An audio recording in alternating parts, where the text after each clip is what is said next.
model dari untuk model itu berdasarkan model yang nantinya akan menjadikan sebuah model ini berpengaruh pada GCG. Nah, ada beberapa model yang dikenal saat di dunia ini. Yang pertama ini adalah Anglo-Saxon model atau American model. Nah, Anglo-Saxon model ini untuk sejarahnya nanti mungkin dari teman-teman yang punya basic hukum akan bisa menambahkan. Tapi untuk sore-sore hari ini kita akan fokus dari sisi akuntansi, terutama untuk GCG itu sendiri. Nah, untuk Anglo-Saxon model ini banyak digunakan oleh negara-negara yang memang gara-gara Anglo itu ada di UK atau Inggris, US, New Zealand,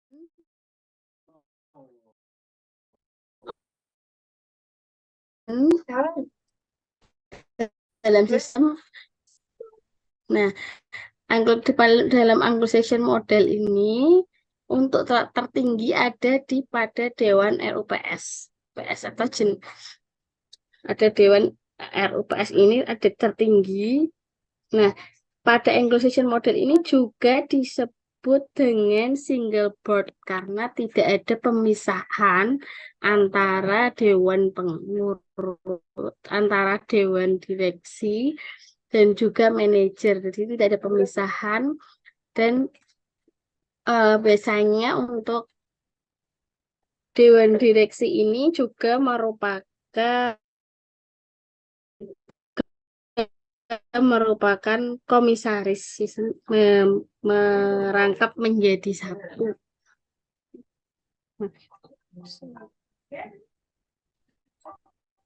Nah, untuk selanjutnya selain dari Anglo-American model adalah ada model yang kedua, itu Continental Europe.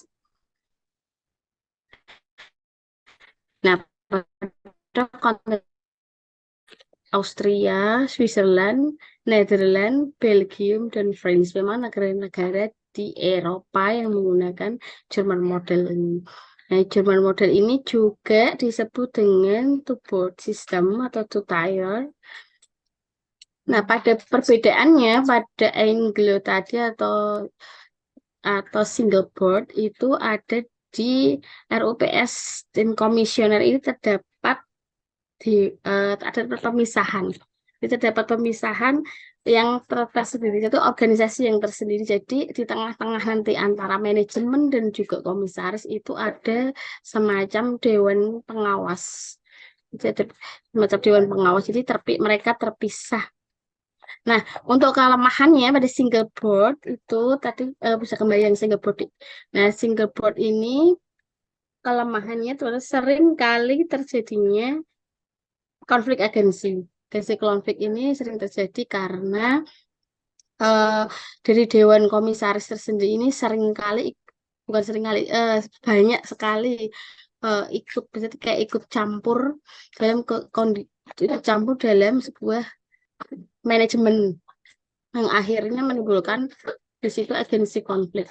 Karena dari single board sendiri atau Anglo-Saxon itu juga di negara-negara tersebut itu menjadikan pasar saham adalah utamanya modal. Maka dari situ seringkali dari komisaris itu memberikan tekanan kepada manajemen eh, supaya harga saham ini bisa menurut yang mereka mau. Jadi sering terjadi ada konflik agensi di situ.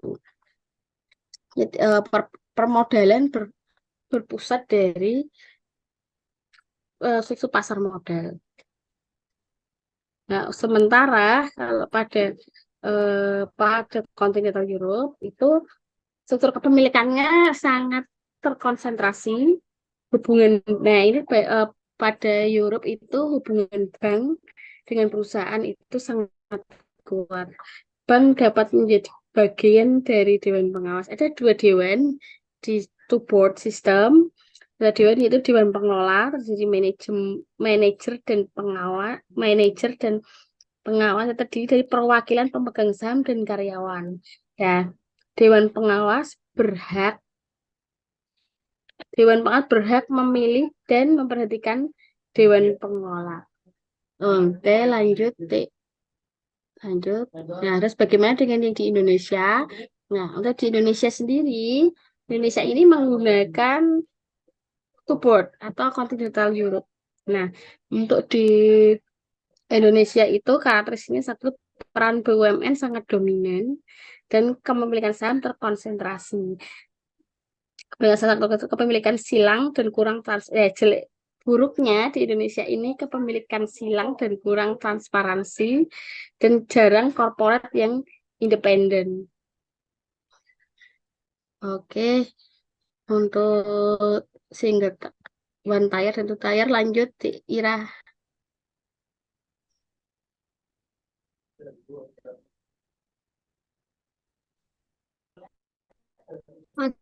Materi selanjutnya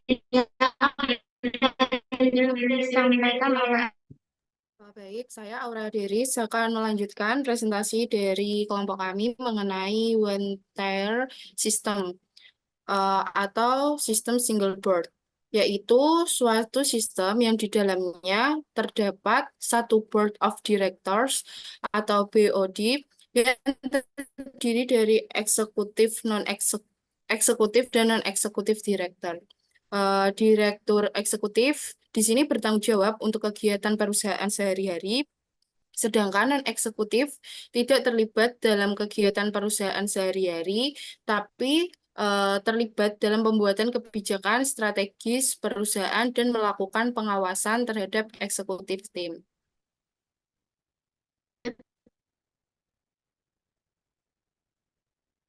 Dalam one tier system, Dewan Direksi ini memiliki tanggung jawab ganda, yaitu sebagai fungsi manajerial dan fungsi pengawasan. Di mana pada fungsi manajerial, Dewan Direksi ini bertugas untuk mengelola operasi sehari-hari perusahaan, mengimplementasikan strategi bisnis, dan memastikan pencapaian target perusahaan. Sedangkan pada fungsi pengawasan, Dewan Direksi itu bertugas untuk memantau kinerja manajemen, memastikan kepatuhan terhadap regulasi, dan juga melindungi kepentingan pemegang saham. Seperti yang dijelaskan oleh Mbak Juwita tadi, pengguna sistem WNTR atau One Board System tadi itu yang menggunakan itu negara-negara Anglo-Saxon seperti Amerika Serikat, Inggris, dan juga Australia. Dalam prakteknya, ini memiliki kelebihan dan juga kelemahan, di mana kelebihannya itu eh, pengambilan keputusan dapat dilakukan lebih cepat, kemudian seluruh anggota dewan mempunyai akses langsung kepada seluruh informasi perusahaan, sehingga seluruh dewan mengetahui kegiatan bisnis sehari-hari. Sedangkan pada kelemahannya, sistem satu dewan adalah ketergantungan yang tinggi terhadap CEO dan tidak ada pemisahan antara fungsi pengawasan dan pelaksanaan. Hal ini nantinya akan menimbulkan suatu konflik dalam perusahaan tersebut. Selanjutnya akan disampaikan oleh Mbak Arifatul.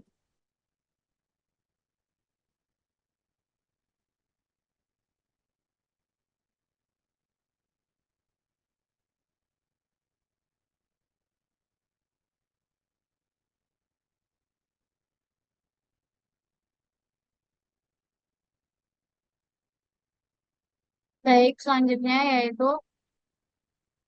two-tier board system. Two-tier board system di sini terdiri dari dua dewan, yaitu Dewan Pengawas atau Supervisor Board, atau dikenal sebagai Dewan Komisaris, dan eh, yang kedua itu Dewan Pelaksana atau Executive Board, atau dikenal sebagai Dewan Direktur. Dalam two-tier board system ini, peran Dewan Komisaris dan Dewan Direktur dipisah secara jelas. Dewan Komisaris akan mengawasi kerja Dewan Direktur, seperti model yang telah dijelaskan oleh Mbak Juwita sebelumnya. Kalau Dewan Komisaris, kalau Dewan Direktur itu diawasi oleh Dewan Komisaris.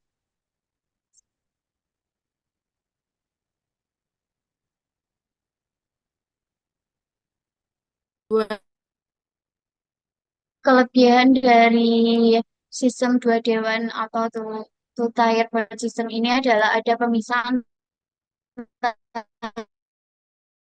antara fungsi pengawas dan pelaksanaan. Kelemahan dari sistem two tier board system ini adalah bahwa Dewan Komisaris tidak mempunyai akses langsung kepada seluruh informasi perusahaan sehingga tergantung pada informasi dari Dewan Direktur. Nah, untuk pengguna two tier board system ini, sistem ini umumnya tuh digunakan di negara-negara seperti Jerman, Belanda, Australia, dan sering melibatkan anggota independen serta perwakilan karyawannya. Seperti yang dijelaskan Mbak Juwita tadi mengenai model Indonesia itu, kepengurusan perseorangan terbatas di Indonesia itu rata-rata menganut sistem dua dewan atau two tier board system, yaitu Dewan Komisaris dan Dewan Direktur yang mempunyai wewenang dan tanggung jawab yang jelas sesuai dengan fungsinya masing-masing. Keduanya mempunyai tanggung jawab untuk memelihara kesinambungan usaha perusahaan dalam jangka panjang. Oleh karena itu, Dewan Komisaris dan Direktur harus memiliki kesamaan persepsi terhadap visi dan misi nilai-nilai perusahaan dan nilai-nilai perusahaan. Selanjutnya akan dilanjutkan oleh Mbak Leviana.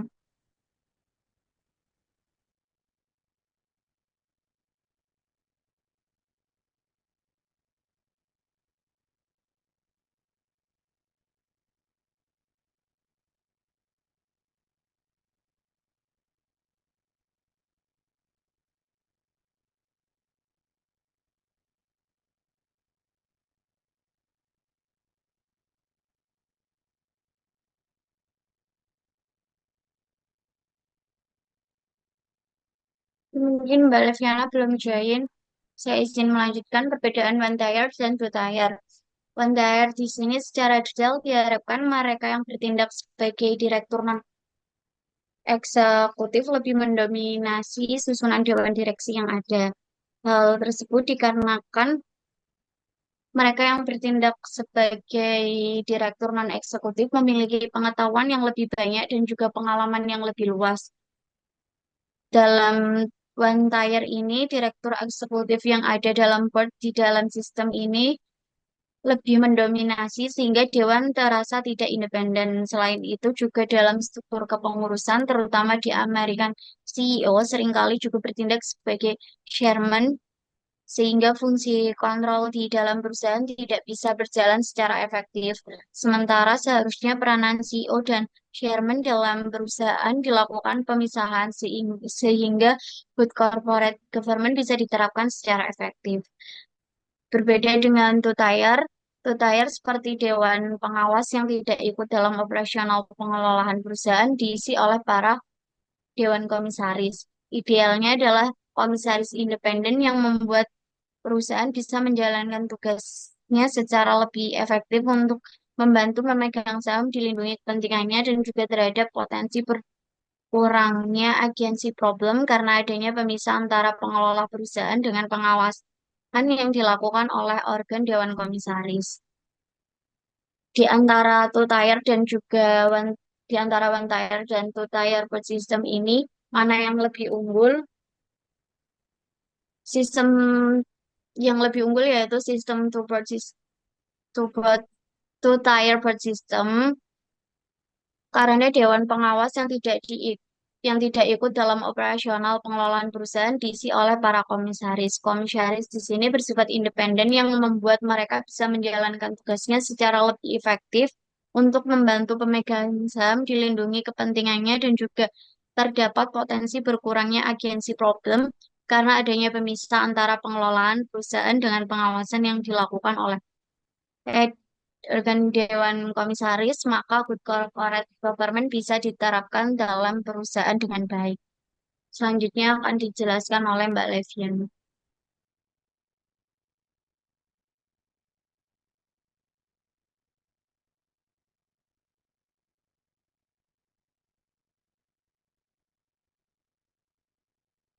Mbak Levina sudah join atau belum?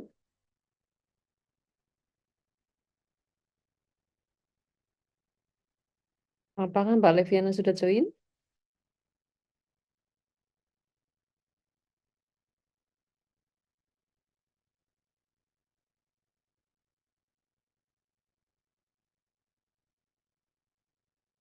Oke ya, saya kira pemaparannya sudah cukup ya. Kita lanjutkan dengan diskusi saja ya. Silakan. Siapa yang mau menanggapi? Silakan. Izin bertanya. Ya, Mbak Andi, silakan Mbak Andi. Ya, mungkin saya mau sedikit bertanya terkait one tire sama two tire. Jadi pertanyaan saya, misal di suatu kalau di di pemerintahan apakah tetap menerapkan one tire sama two tire, dan kalau misal di perusahaan kayak swasta mereka juga pasti menerapkan one tire dan two tire. Nah, pertanyaan saya, kalau misal di perusahaan di pemerintahan manakah yang lebih unggul, apakah one tire apa two tire, dan kalau di swasta one tire apa two tire? Terima kasih.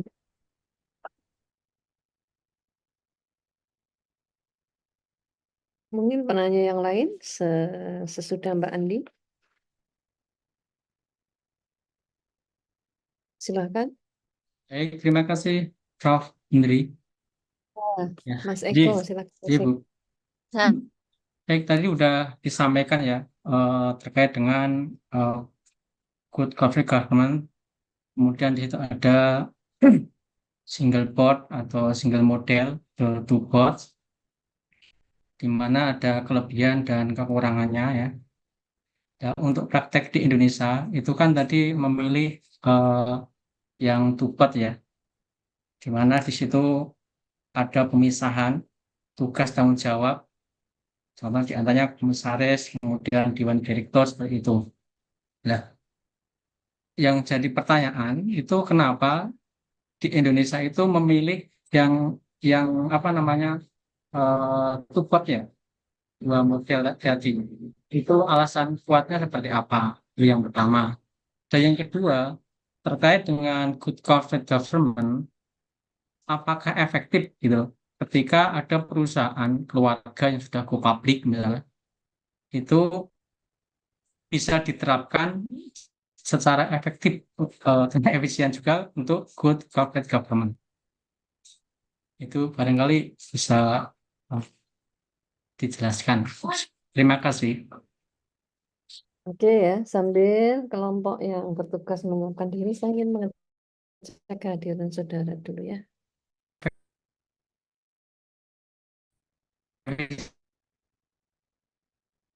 Mbak Andi tadi hadir ya. Indah Puji Lestari ada? Indah Puji Lestari? Tidak ada? Halo, Indah Puji Lestari ada? Saya hadir, Bu, hadir. Soalnya nggak kelihatan dari tadi. Saya, Bu. Ada. Oke, Raisa, Sofi. Hadir, Raisa, Sofi. hadir. Oke. Ahmad Sauki. Ahmad Sauki. Tidak ada. Ahmad Humam. Tidak ada. Krusita Leviana. Ini malah yang maju belum datang sampai sekarang. Ini.